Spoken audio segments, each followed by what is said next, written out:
Welcome to the NBA Coast to Coast podcast brought to you by thelines.com. Coming to you from the West Coast, Josh Lander, joined by Nate Weitzer. He's on the East Coast. And we've got play-up props here to end the work week with you guys on a 3-game slate here on Friday. So not too much to choose from, but we did our best to pick out the best value here for these play-up props. Also have best bets up in a separate episode, so make sure you check that out. Got a couple parlays in there, as well as some sides and totals that we're looking at for tonight as well. Also want to tell you that if you don't yet have a BetMGM account, definitely make sure to sign up using the code TheLinesYT50. That'll get you up to $1,500 back in bonus bets if your first bet fails to cash. Plus, you get the $50 in bonus bets regardless if you do use that code. So if you don't yet have an account with BetMGM, they're probably close to you in your area. So I definitely recommend making sure you have as many accounts as possible to be able to shop these lines and get the best prices. So Nate, let's go ahead and get into your first play a prop here. Yeah, I mean, I talked about the Bucks covering, but I like Donnie Mitchell over 24.5 points. I mean, it opened at 23.5, and I think this is a ladder opportunity. Plus 260 for him to score 30, maybe a quarter unit there. And while I like the Bucks to cover, like you could thread the needle here, or you can take, maybe a 25 plus and a win for Donnie, because it's just correlated in terms of the Cavs also get up for these types of games, and Donnie in particular, like he saves his usage, saves his shots for when he actually plays the big boys in the East. You just look at the last 17 games against the Bucks or Celtics, averages 31.5. His last 5, when the Cavs have been challenged against good opponents, 28 a game, 36% usage. His last 4 against tomato cans, 17 points, 24% usage. So that's like why I threw out last week under 25 points for Donnie in a Wizards win over the Wizards. It's like, he doesn't need to do anything. But now we're getting into like total guard duel in terms of what Dame did to them last time out, what Garland did right back. Donnie was on the sidelines for once. I mean, only scoring 14 as DG. What was that? Career high 39 in the last matchup. But Donnie had 30 plus in 5 of his last 6 against the Bucks. Very much, he was usually the one dueling with Giannis. I don't expect Garland to in any way approach that kind of scoring output. Donnie shooting 43% from 3 at home. You can get about even money on him to hit 4 threes. I mean, he's hitting like 6 in a lot of these big games. The Bucks 3-point defense is not going to look nearly as good against these Cavs as it did against OKC on Tuesday. And Donnie's going to be fired up. I mean, I'm sure he's watching that one, thinking about like what he could do against them. And they're now on a big rest advantage. So this season on back-to-backs, 21 a game versus 25.5 when he gets the maximum rest. And last year on 11 games on extra rest, 27 a game, his best offensive rating by far is a 121. And this year, he's scoring all that more despite shooting much worse from 3 in those situations. So it just shows you like he has the energy to attack. He's able to score inside and out, which, against a drop D, like Brolo ain't what he used to be guarding the rim. But so, I mean, he can definitely get into the teeth of this defense, or he can burn them from the 3-point line. Yep. Totally. I think, this is where you start in this game. There's no reason for Donnie to not come out strong. The only thing I worried about so far this season with Mitchell in taking anything to do with his points or stats is, are they going to blow this team completely out of the water? And I don't think either of us think that'll be the case. It would be tough for me to say, let me get that Milwaukee money line for sure. But I will say that they are at least going to be formidable against a division opponent, regardless of having recently won the NBA Cup. If you listened, I'm believing it. If you listen to Giannis, he sounds different. He does sound a little bit different than when Dame first got there. They're very intense. Things are going on there. My point is you want that. You want this game to stay relatively close, because if this gets out of hand, then they're in trouble. Now, Dame is out as well. So I don't know that we're going to obviously get that easy of a matchup, but I'm not exactly worried if they insert, let's say we get some Chris Middleton in the starting lineup. Let's say we get some Taurean Prince in the starting lineup, some AJ Green. Did any of those guys, I just say, strike fear into your heart that Donnie Mitchell can't get his points? Not really, right? So I still think you're going to have the ability to get what you want if you're Donnie. And I would say looking for his is the play here. I like the pull-up stuff for him as well. That's how you beat Milwaukee. We've talked about that. Pull-up shooting is going to be really, really effective against them. And what does Donnie do? This is one of the pull-up masters. So I was going to look at him as well in this game because I think we're viewing this one very similarly, that 9 points is probably pretty high, but it could even lead to a backdoor cover because I think the Cavs will probably be somewhat controlling this game as the Bucks do what they can to stay close and then probably lose it at the end. But let me go Brolo. I love this spot. I think I love this spot, which is Brolo boards against a big team. And man, I mean, I don't know how this isn't popular public perception now at this point because I've said so many P words in this segment, mostly because I just wondering, like, how do you not notice the correlation between Brook Lopez doing better against bigger teams on the boards? I know that a lot of people look at Brolo and they're like, this dude is a center and he's getting 5 rebounds a game. And like, I picked him to get boards and he didn't go over. Well, who'd you pick him against? Like a small team with a 3-point shooter for their center? Well, that's not the Cavs. This is 2 bigs that you need Brolo down there. That's why he's over 4.5 in his last 5 of 6. I honestly didn't even do much research on this before betting it myself at 4.5. I literally just see Brook Lopez 4.5 against a team that I know he's going to get minutes against, and I go hit it. And that's what I did here.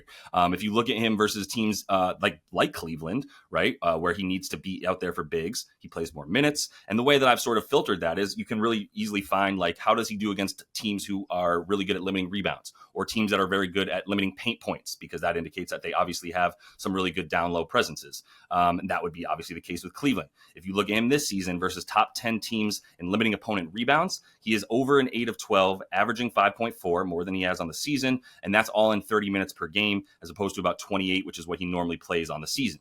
If you look at him versus teams that are in the top 10, limiting paint points, he's also over an 8 of 10 games this season against those squads, averaging 6.1 rebounds. A little bit of overlap between those top 10 in rebounds and top 10 in points in the paint allowed teams that he's going up against. But the point is when you play a big team that has a quality down low, either defense or offense, Brolo is out there.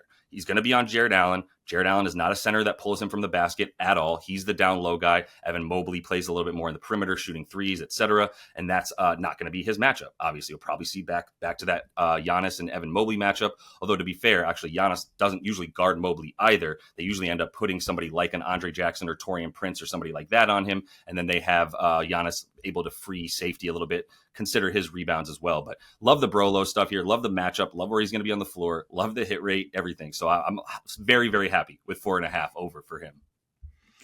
Yeah, I mean, I got no problem with it. You're the Brolo whisperer. This is your specialty, figuring out when he's actually going to reach for the rebounds and when he's just boxing out to let Giannis swoop in there. I mean, Giannis after this huge 19 rebound performance a couple games ago could maybe use a little break on the boards here. And I mean, yeah, you need all the size you can get against the Cavs. So. Yeah, I'm also going to go rebounds here. Miles Bridges over 6.5, and it's a good price at plus 100 for exactly what the man's averaging. It is a back-to-back for Charlotte, so we're going to have to see the injury report before I think you really want to fire on this. I mean, he might not play, but if he's active, I think his minutes should be around 30 plus. I mean, he's sort of ramped back here, back 3 games, and got up to 32 minutes last night. At a necessity, because I mean, no Brandon Miller, Cody Martin, Nick Richards, Mark Williams still doesn't have his full wind. He only goes 19 minutes last night for this Hornets team. I mean, Grant Williams is still out. Like, everyone who you would want to board up is not really available, but they still do good on the glass. I mean, 9th best rebounding percentage on the year, and Philly's the 5th worst. And I know they've averaged a few more boards when Embiid has been active for 6 games, but the eye test tells me they're a worse rebounding team. Like, he's just glued to the floor. He's hobbling around, and offensively a 102.8 rating. So plenty of missed shots going the other way. The Hornets offense, no great shakes either. So plenty of rebounding opportunities both ways. Last time out against Philly, 11 rebound chances for Miles. He only grabbed 6 in the 28 minutes, deferred on 2. But like I said, there's a lot more guys out at this point. I'm not sure if they're going to be back. Any of those will be back on the back-to-back here. Hornets have no incentive to really push anybody. But Charles Lee has talked about getting Miles and LaMelo Ball both back in the swing of things. He's talked about getting Miles more at the 4, starting alongside Mark Williams and in that rebounding role. And he's actually been like on par with Richards and Williams in terms of rebounding chances in the last few. So that's led to 7.7 actual rebounds on 12 chances and a higher rebound chance rate than both those guys. In this one, yeah, on back to backs this year, 8.3 boards, actually up from the normal split, 31 minutes a game. That's where you can hopefully project him here. And last year, also 7.6 boards. His assists and rebounds were up on back to backs as he just contributed in other ways. The scoring was down, but I'm not looking for much scoring in this game. I'm looking for rebounds. Yeah. I think that makes sense. It's going to be probably pretty nasty. Got bet down from 221 to 215, and I could see this thing ending at like 212.5. So there will be bricks to be hauled in. So I completely agree with Miles Bridges. I thought he was going to do a little bit better last night too. I actually hit him at about 17.5 points. He ended on 16 despite having 10 in the first half, but the rebounds were a great play, and that'll continue to be the case for him moving forward. It's a good spot because this could easily get up to 8.5 over the course of the next like 3 weeks as he's consistently playing at the 4, like you mentioned. Charles Lee, man, shout him out. Doing a good job with just toilet bowl franchise right now. Sorry, Charlotte. They just lost to Washington, man, in the toilet bowl. They're the worst. OKC and Miami. Let's close it out. We've got with a repeat of the 2012 championship. By the way, never forget that one. The Heat in the KD Thunder. Let's take Bam. He wasn't in that game, but he wasn't in the NBA yet. But let's take him at 15.5 rebounds and assists and go over that at -105. This opened at 14.5 at like -130 or 40. So it doesn't surprise me that it tipped over here in the morning to 15.5 RA for Bam. But I love this bet for him against the Thunder, who are allowing the 6th most assists per game to centers. Partly because like if you're a center down there, you're probably going to have your pick of the litter in which way you want to throw the ball over the defense because there's not very many tall guys out there. 17th in terms of limiting rebounds to centers as well for OKC, and then 29th in it versus rebounds overall. So, I mean, do that what you will in terms of the positional stuff. The point is this is not a great rebounding team. They like to go small, and they will. Bam will be out there because he's also versatile enough to hang with the Oklahoma City Thunder as a center and still not necessarily get run off the floor. He's a very ball handling centric center. So he can hang out there. So I love his minutes. I love his matchup when he plays against this type of team. And we're going to get those corner threes. And that's where Bam is also going to continue to find guys. He does have, I think it was a 34% per cleaning the glass. 34% of his assists are to the corner and to a 3-pointer. So this is just tailor made for that, right? With him against OKC and how weak they are versus corner threes. And then you've got the Jimmy stuff here. And the bet really came to me after looking at, well, how does Jimmy really impact Bam when he's on the floor with him, especially this season? And granted, Jimmy can just decide he wants to do something completely different than he did last game. In this game, I'm not going to try to understand that man's mindset, but I will say if he's out there, Bam, 17.5 rebounds and assists per game in the 13 games he's played with Jimmy this season, over in 10 of 13.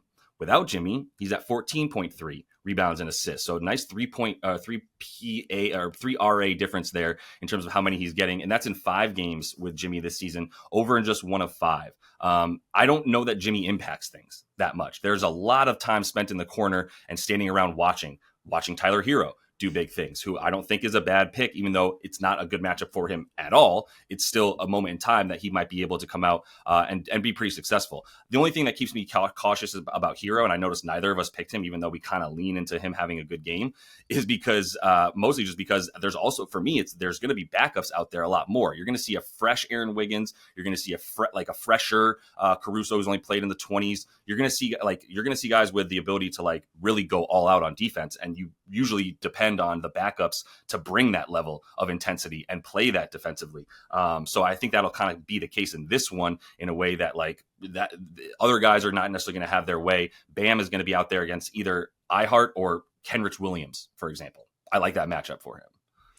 No, yeah, I was actually thinking about fading points for Bam or for Hero when I thought about it, but that I didn't want to fade Bam because, I mean, OKC forces you to score in kind of these awkward ways a lot, right? And to score or facilitate from the high post, and that's what Bam excels at. So, yeah, I like the fact that you're leaving the points out of it and just saying he can tack a few assists on. He might have a monster rebounding game here, but kind of an underrated playmaker.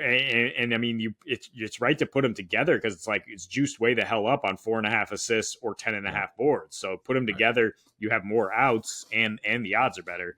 Makes sense to me. Yeah, exactly. Yeah, that's the thing about. I was trying to tell people that yesterday. When you're combining these props into combos, it's not just because you're like, why not add the points? No, if you wouldn't take the points, don't add them in there. If you think you're getting value on 2 different props, great. Then you can put them together. You've hopefully increased your likelihood and value in that as well. So that's what we're doing with the rebounds and assists for Bam.